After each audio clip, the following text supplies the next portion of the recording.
Hi, everyone. Hi, people of email marketing, e-commerce enthusiasts, and email nerds. Today, we'll be talking about 3 easy ways to build a massive email list. Welcome to Email Einstein, a podcast by Flowium. It's time to start honing your inner marketing Einstein. Tune in for the data-driven tips that'll make you a marketing genius. Here, you'll find email marketing formulas and tips straight from the brilliant mad scientists at Flowium. It's time for your emails to start earning more money. It's time to unleash your Einstein.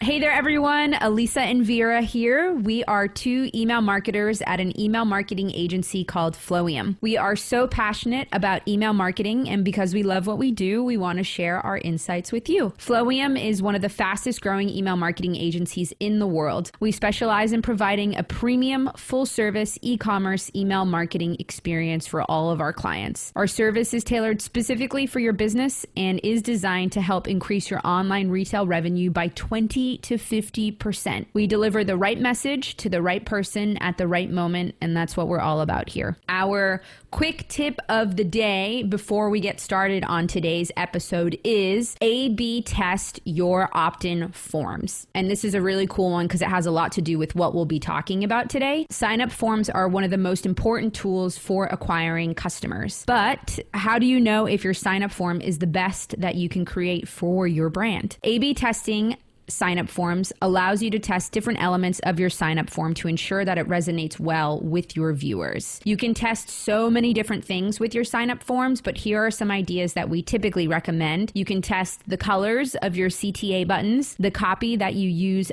on your forms, the timing of the forms. So sometimes you can test 5 seconds for the pop-up to appear versus 15 seconds. You can also test the offer that comes up. So for some audience members, you can test 5% of an offer versus 10 or 15%. You can kind of play around with that. And you can also test the page that your pop-up form appears on. Just as a note to remember, the longer you leave your test running for, the more statistically significant your results will be. And this is a brand new feature that's available to Klaviyo, and it's fairly intuitive when it comes to picking a winner. So you can leave your test running for 3 months, and then what you can do is you can just go into your A/B test and then just simply select choose winner, and then Klaviyo will show you who your winner is, which version of the test your winner is. So it's really cool. It's definitely a feature that we would recommend using, and it's something that we've started to implement now that it's available in Klaviyo for all our clients. But without further ado, Vera, take us away with what we're going to be talking about today. Hey, everyone. And Alyssa, thank you for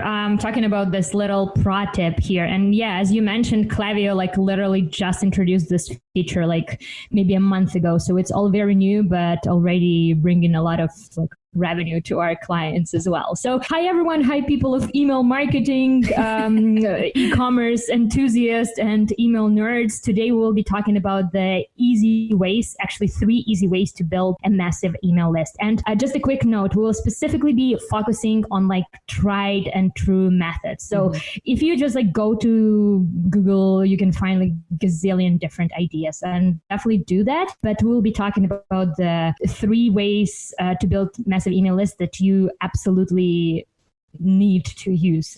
So this is your minimum and your must. So the popular marketing quotes actually says the money's in the list. And as an email marketer, I cannot agree more. So here's the fun fact. For every $1 you spend on email marketing, you can expect an average return of $42. Isn't it freaking crazy? It's of course, this number will be different maybe from business to business, but that's just a big average. Okay, fun fact number 2. And I told you that we are email marketing nerds, so brace yourself. So fun fact number 2, capturing a new lead is actually 5 times more expensive than nurturing one. So that's kind of something that everyone is talking about, but that's why it is so important to have this person's email, right? To be able to communicate to them. And fun fact number 3, and we do love the facts here. So despite of all of the sexy new social medias, TikToks and stuff like that, and new platforms that are coming out, email is still the king of acquiring leads and converting them. So in fact, email is 40 times more effective with acquiring new customers than say Facebook or Twitter or Instagram or whatever. So with that being said, stellar email lists aren't easy to build. So And no purchasing one is not a good idea. I know we had some customers who were like, okay, where can I purchase the list? We're like, no, you kind of have to work for it. So sit comfy, take your notebook, get a cup of tea or iced tea, because I don't know where in the world are you, but I'm in Vancouver and it's freaking hot right now. We got like 2 hot days per year, and this is like one of them. So we'll be talking about 3 ways to build email list. And by the way, all 3 of them will be like totally legal. Yeah. So let's start. Alyssa, let's start from the big one. Okay, so the very first cream of the crop, top of the top, number 1 is to add a pop-up offer to your website. Okay, so this one is super loaded and I have tons of information. So like Vera said, please make sure that you have your notebook out because there is a lot of info here. So when we say add a pop-up offer to your website, what do we mean by this? Well, there are a couple of versions that we at Flowium like to work with, and we typically recommend our clients to use when it comes to collecting emails after someone's first visit to your website. So the first that we always recommend is a homepage pop-up. This is usually the pop-up that appears when a person visits your website for the first time. It's usually either time-based or based on how much the visitor scrolls on your website. So you have options in Klaviyo where if you scroll like 60% down on the website, on the homepage, then the pop-up will appear. It's up to you which approach you want to take. And again, that A/B testing is available for you. We usually do timed pop-ups, but again, you can choose. And then that pop-up will appear and it either requests the visitor's email or provides an offer in exchange for their email. Now, I know it sounds kind of weird when we say that we just ask for the person's email with no incentive, but honestly, it works. With the right copy, the right timing, and the right look of these pop-ups or these forms, they tend to be one of the best and easiest ways to collect new emails from potential customers. The pop-up is usually something along the lines of, hey, like what you see, you'll love what else we can tell you, even more, with an empty space for the visitor to plug in their email. And it's usually name and email, but sometimes just the email. And then what will happen is they'll get triggered into that pre-purchase series, more often than not. On the flip side of that, you can add an incentive onto your homepage pop-up. That says something like, for 10% off your first purchase, give us your email and we'll send you a code. Clearly, I'm not a copywriter. I'm just giving you guys kind of a gist of what that will look like and what the tone and kind of language of your pop-up should be. I would like to point out though, on the incentive side of things, we strongly advise against doing this. And the reason for this is because providing an incentive 15 seconds into someone's first visit to your website is honestly like proposing on the first date. You've got to give that person some time to actually learn about you, your brand, what you stand for, and then they can make a decision as to whether they want to go on a second date with you or not. If you just propose, it's kind of like, whoa, like we just got here. I don't know anything about you. Like, don't throw yourself at me. Because the other thing is it kind of devalues your brand a little bit as well. When you're not making that person work for any perks at all, it also devalues any of your loyal customers in the long term. So you're pretty much giving a huge incentive for first-time customers who've done nothing to earn that incentive. And then for your actual loyal customers, you'll almost be forced to, or really strongly encouraged to, provide an even bigger incentive, which again, it starts to devalue your brand over time as well. And actually, like a quick note, the strategy that we often use, we usually have like 2 different pop-ups. One will be only for like homepage and about us page and our story page and stuff like that. And another pop-up will be for product pages, because you don't want to be like giving away the discount right away, just like you mentioned, Alyssa. So this homepage pop-up, it's more for people to get to know you better. Right. And the exit intent one for the product pages is more for people who are already interested in your product. So they are like ready to buy and you just want to give them this little push. So Exactly. Which leads us to the second pop-up form that we love to use, which is the exit intent pop-up, as Vera's mentioned. So that occurs when a visitor to your website is browsing and they move their mouse off of the browser with the intent to exit or leave your website, and then a pop-up appears. It's kind of like magic, but it's not. It's just really advanced tech. So again, going back to what Vera said, Flowium, we usually set up that exit intent pop-up to appear on a specific product page for our clients. But realistically, you can have it set up however you want. We just strongly recommend the product page. And the reason for that is because this form appears based on an action the visitor takes and not based on time, which means that the client that's looking at your site or the customer that's looking on your site has worked a little more in order to achieve that incentive. With the exit intent pop-up, we almost always include an offer. And it's, again, a pretty decent offer because this person has actually worked for it. They've shown interest in more than just your homepage and they were actually looking at a product. But you can include an exit intent pop-up that has no offer at all. Again, this depends on your brand. If you're really trying to stay away from discounts and little incentives like that, then that's something that you can do. It just has to have really great persuasive copy that basically says, are you sure you want to go? We were just starting the fun. Don't let it end. Put your email here, that kind of thing. Because essentially that exit intent pop-up is trying to catch that customer's attention right before they leave and kind of forget about you forever, sort of thing. And just as a note, we usually find that the exit intent pop-ups are extremely successful and leads to triggering the exit intent flow, which follows and is one of the top 3 revenue generating flows that we see. So if you do have room for the exit intent, we always suggest it.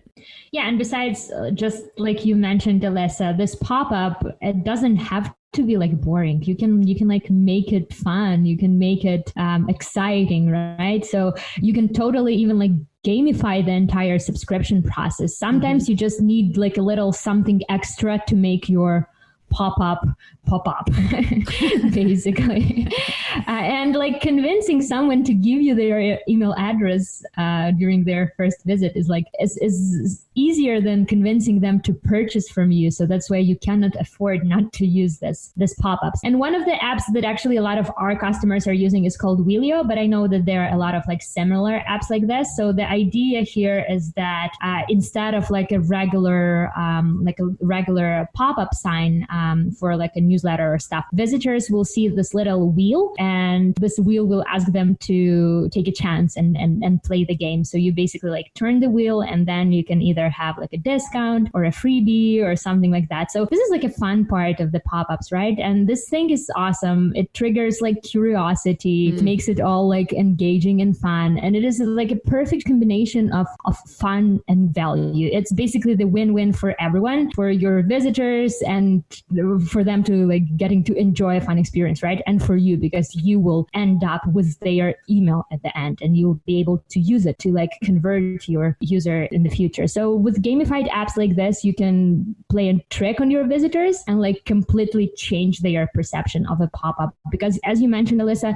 there are some people who like are annoyed with the pop-ups and stuff like that. So that's why you can make it fun. You can make it exciting. It doesn't have to be like your standard copy and boring design. So make the whole experience fun for your customers. Yeah, for sure. And I love those little pop-ups where it's like a spin the wheel kind of thing. And it's like, ooh, what am I going to get today? You know, kind of thing. So actually one of my customer, he has like standard 15% off. So every time person like spins the wheel, everyone gets like 15% off. But I mean, still it works like so much better than the regular pop-up because it has this little like game to it, you know? That's hilarious. Actually, it's almost like flipping a double-sided coin. That's really, really funny. Pretty much, yeah. So the other thing to note when it comes to using pop-ups as an opt-in method is single versus double opt-in. And this just generally applies for all opt-in methods. So single opt-in is when someone puts their email address into, in this example, the pop-up form, and they are automatically added to your subscriber list. Double opt-in is when someone puts their email address into the pop-up form, again, in this instance, and they are required to authorize that they've actually opted into this list through a confirmation email that's sent from Klaviyo immediately afterwards. Okay, so, and Vera, I'd love to hear your take on this too. Personally, as a customer, I would never authorize. That second email would almost appear to me as like a warning sign, like, are you sure you want to opt in?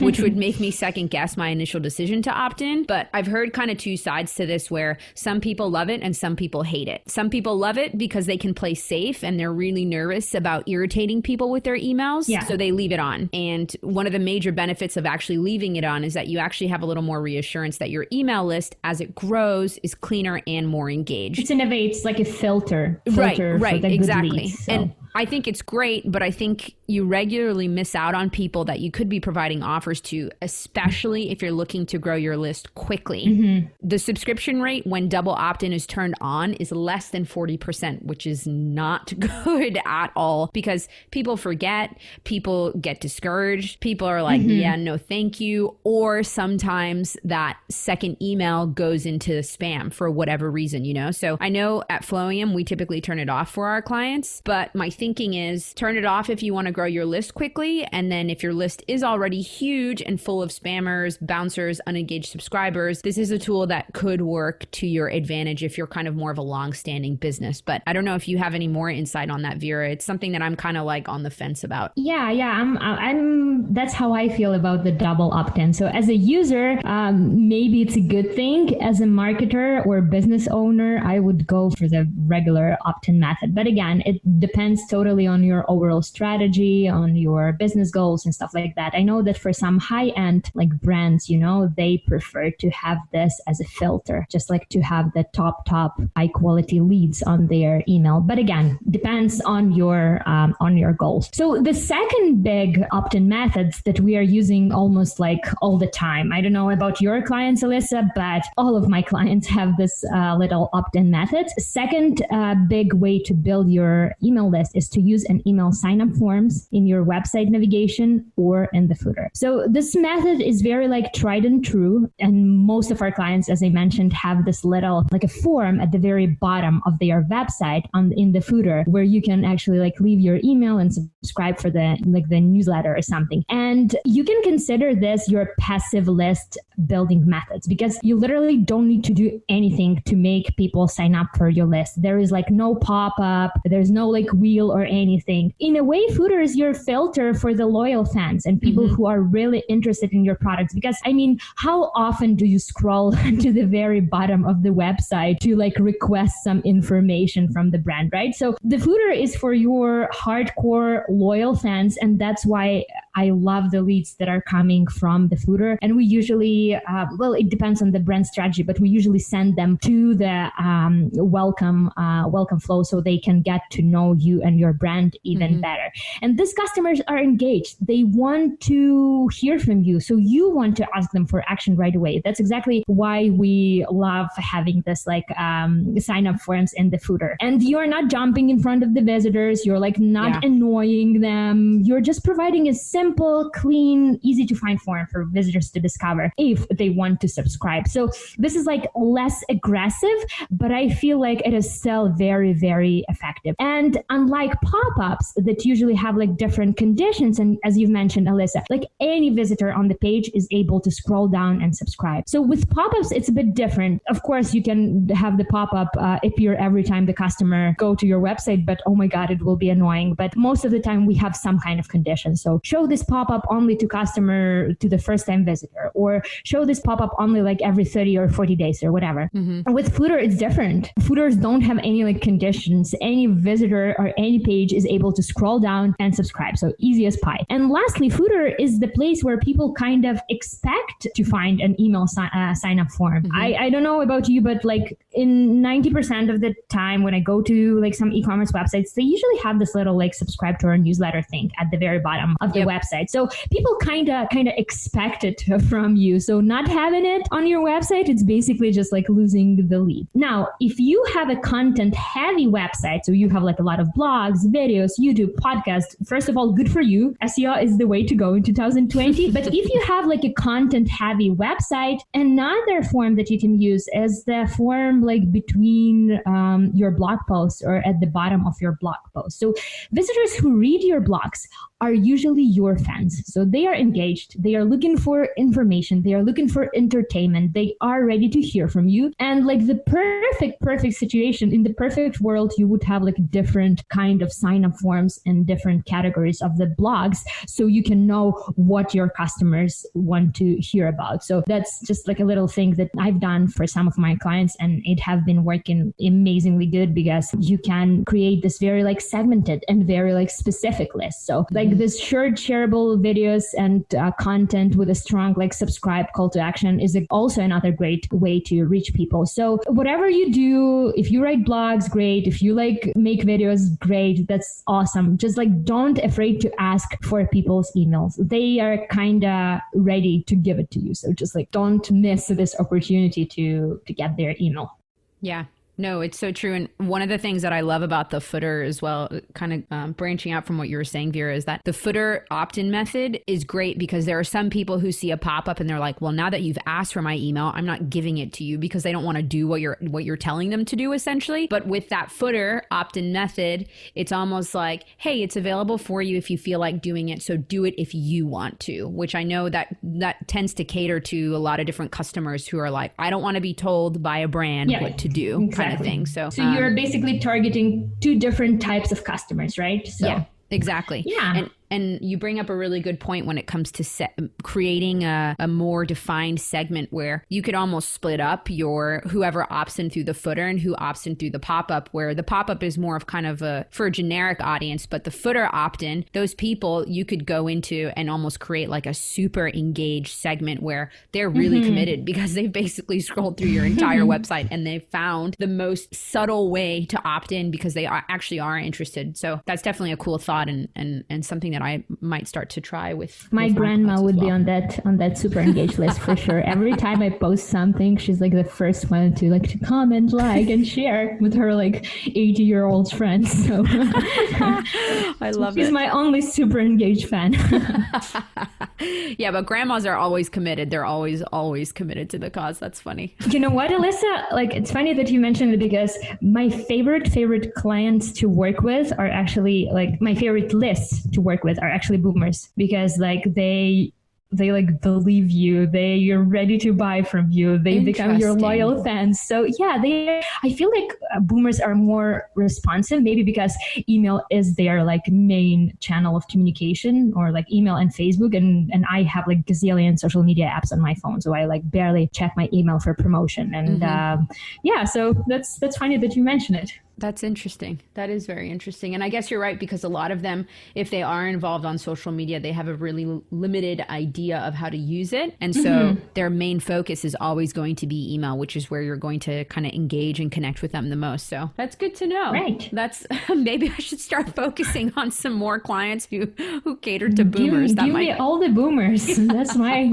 like so email marketers specializing in like this kind of audience. I love working with them, honestly. That's the people that I get the most like feedback from, you know, like you send the campaign and they're like, oh, such a nice campaign and stuff like that. So they are like super engaged, and I love working with this kind of people. So. That's really cool. Okay. That's good to know too. So if you're a business out there that's catering to boomers, Vera's your girl. She'll be more than happy to help you with your email marketing. That's so funny. Okay. So our third way to build a massive email list is to collect email addresses from customers that are making a purchase. So for me personally, this is my favorite way to build your email list because it really focuses on nurturing your new and most current customers while also getting even more out of them. So as with most brands, part of the purchasing process in the e-commerce world includes inputting your emails so you can get updates on your shipment, track it, and know when it's going to be delivered. Obviously, because not everything is Amazon Prime, and if it's not going to be here tomorrow, people question if they would even want to get it. This is also a really great opportunity to further market and communicate with your actual newest customers and guide them towards their second purchase, because the more someone purchases from you, the more likely they will continue to be a loyal customer. It's just kind of common sense. When a customer makes a purchase, it's best if that purchase triggers the customer into a post-purchase sequence where a variety of different emails will go out to that subscriber, of course, stretched over a long period of time. But these emails usually include anything from a thank you email, an FAQ or what to expect email, a social CTA email that guides that person to staying connected with the brand on social media, along with further offers and recommendations for what they should buy next. And then we usually always incorporate some kind of survey or request for feedback so that your brand can know what to do better for the next time someone makes a purchase. And sometimes the purchase can even trigger a bounce back flow, which is, we haven't talked about it too much, and that's something that we can definitely go into detail in a later episode. But a bounce back flow is essentially where a special and extremely time sensitive offer is sent to the customer who's just made a purchase to get another purchase added to what they already ordered. So for example, if the subscriber buys a pair of jeans from my store, I can send them an email within 15 minutes of their purchase offering them 50% off of a shirt that we highly recommend would look good with their new jeans. And this offer would only last about 60 minutes for them to take advantage of. And more often than not, it provides a really great opportunity to convert that one-time customer into a two-time customer, which increases the likelihood that they'll shop again with us. I know it seems like overkill, but most people will be shocked to know that the best day to get someone to make their second purchase with your business is the same day that they made their first purchase. I still can't believe this number, but it does work. It's crazy. It's really weird. And the first time I think any of us had kind of heard it, we were like, what? But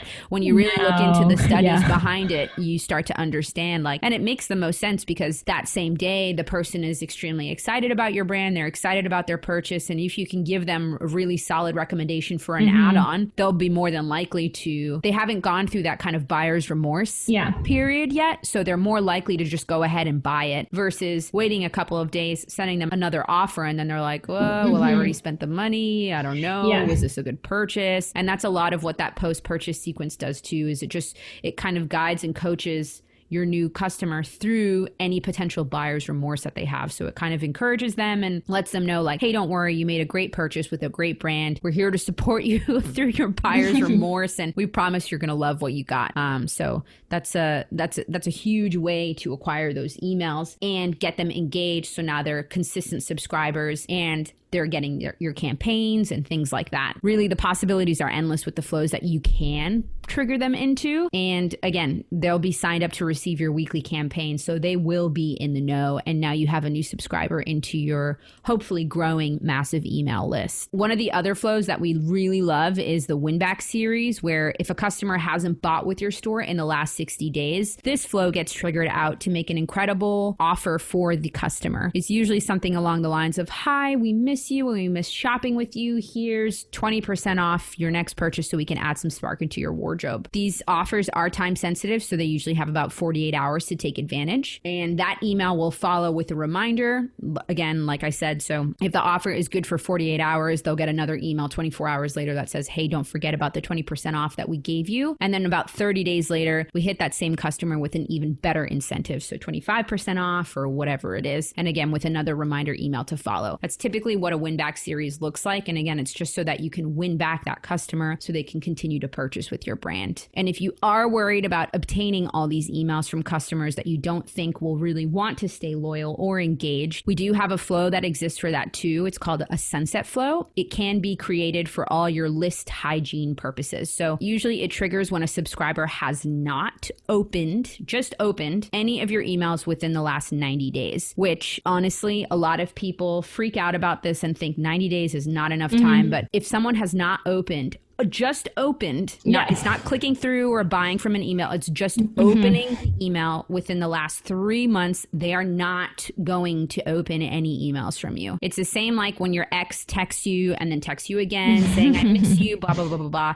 If you're not replying, you are probably never going to reply. So it's the same kind of idea. And usually the initial email that goes out is something like, hey, remember us? That sort of thing. Then we usually send out an offer. It's usually pretty minimal because all we're trying to do is get this person to open one of these emails, just open, not necessarily take advantage of the offer. And then we send an email that's kind of waving a white flag like, hey, we get it. You're not really interested. We'll take you off the list kind of thing. And again, if they don't open any of those emails, then they go into the unengaged list. So we don't send them any more emails because quite frankly, it's a waste of your time and a waste of your money because you're paying for that subscriber to be on your list. So that's kind of what we focus on when it comes to acquiring an email when someone's made a purchase. It just helps you build onto that list. And there are so many different things that you can do with that now customer who's actually purchased with you. So you know that they are engaged because they've bought from you. So it is a really solid email to be obtaining. And again, going back to what Vera had mentioned really at the start of the episode, is rather than focusing all your time and energy on generating new leads, even though that's important, you also want to make sure that you're spending a ton of time just nurturing the leads that you already have. It's going to cost you a lot less money. It's going to spend less of your time, and you're going to get a lot more out of it because now you're investing in long-term loyal customers versus just getting that one-off quick purchase every now and again from a brand new person who's just going to come in and then go out and you'll never hear from them again. And just like to sum up, you guys, we covered only 3 like tried and true methods here. We didn't want to overwhelm you with like gazillion of different ways to build your email list. So the tried and true methods are, again, adding the pop-up to your website, adding the opt-in form in your footer, and working with the email addresses that you already have from the customers making the purchase. But again, there's so much more that you can be doing. You can be doing social media contests like Facebook or Instagram contests. They are great for building massive email lists. You can be creating like different landing pages for different products. You can be sending your leads from, I don't know, like TikTok or whatever. So there are like a gazillion of different ways you can like utilize, you can like build the massive email list, but we kind of covered the very, very minimum that you should have on your website. And actually, one of the questions that we received from our community, it is very like closely related to what we discussed today. So by the way, if you want us to answer your questions here in the podcast, make sure to send it to us using the link in the description, and we will answer all of your questions at the end of every episode every week. So Alyssa, question to you from one of our subscribers, Marcy. So Marcy is asking, why are my double opt-in confirmation emails going to spam? And that's kind of, we partially covered the double opt-in forms here in the podcast. So what might be the biggest reason? Oh boy. So this is a really good question. It's really loaded, and there are different reasons why, but we'll just focus on kind of primarily the main one. So your double opt-in confirmation emails might be going into spam if your account's default from address is a free mailbox provider. Something like at gmail.com, at yahoo.com, at AOL.com, that kind of thing. And the reason for that is it just recognizes it as kind of like, okay, where the heck is this coming from and who the heck is this coming from? Where you really want to be creating some kind of email that's specialized so that your inbox recognizes it as non-spam. So in order for you to update that, just make sure that you go into your Klaviyo account and change up your contact information and update the default from or reply to address. The thing is if you have to use a Gmail, Yahoo, AOL account, you can set up a forwarding address if you don't already have a business email that's associated with your domain. So for example, if your default from address is a Gmail address, you can set up an alias to have emails forwarded from your public from address to your personal inbox. So there are some workarounds that are available. If for whatever reason this solution does not apply to you, what we typically recommend is Klaviyo support is really handy with understanding these kind of advanced technical issues. And usually what they'll do is if your support agent can't help you right away, they'll ship you off and kind of process your request to like their technical advanced team. So you will be able to get an answer, but this is kind of the primary reason and the main reason why we see this issue come up. So make sure that you do your research around this and see why this is happening, because this will cause huge issues when it comes to increasing your email list. If you don't fix this, you're missing out on so many people, and that means so much money. You're missing out on pretty much everyone. Yeah. So make sure that you get this taken care of. Guys, don't forget to subscribe and share this podcast with your friends if you love it. Make sure that you send us your feedback. Let us know what you think. Let us know if there's any suggestions that you have about how we should be providing this information to you guys. If you do have more technical questions or want to get involved in an email marketing community that's specifically focuses on e-commerce. Make sure you join our Facebook group called Klaviyo Community. Everyone's really engaged, really interactive. People ask questions. A lot of people from our team go in there and engage with a lot of the members. So it's definitely a great way to get involved and to get some feedback and insight from other email marketers around. Yeah, and if you guys want to get like a free consultation from our team, just go to our website to flowium.com/contact and someone will schedule the call with you. And if you have any like urgent questions that you need answered to, we'll be here for you. So yeah, let's stay connected. Let's get in touch. And thanks for listening. And we hope to see you next week. And guys, just as a heads up for next week, because there are so many money-making opportunities that are already available to you as an e-commerce business owner, we want to start focusing on how you can generate revenue from areas that may not already exist for you. So for next week's episode, we are going to be talking about emails that you'll need to start driving your sales. So definitely make sure that you tune in for next week's episode. Yeah, now it's bye. Because I feel like I was like, bye, I'm done with you guys. Thank you guys so much. And we'll see you next week. See you next week. Bye. Thanks for listening to Email Einstein. Can you feel that? Your marketing brain just got a little bit bigger. We ask that you please use it wisely. You've got all the theory you need to get out there and start boosting your sales, because great emails equals revenue squared.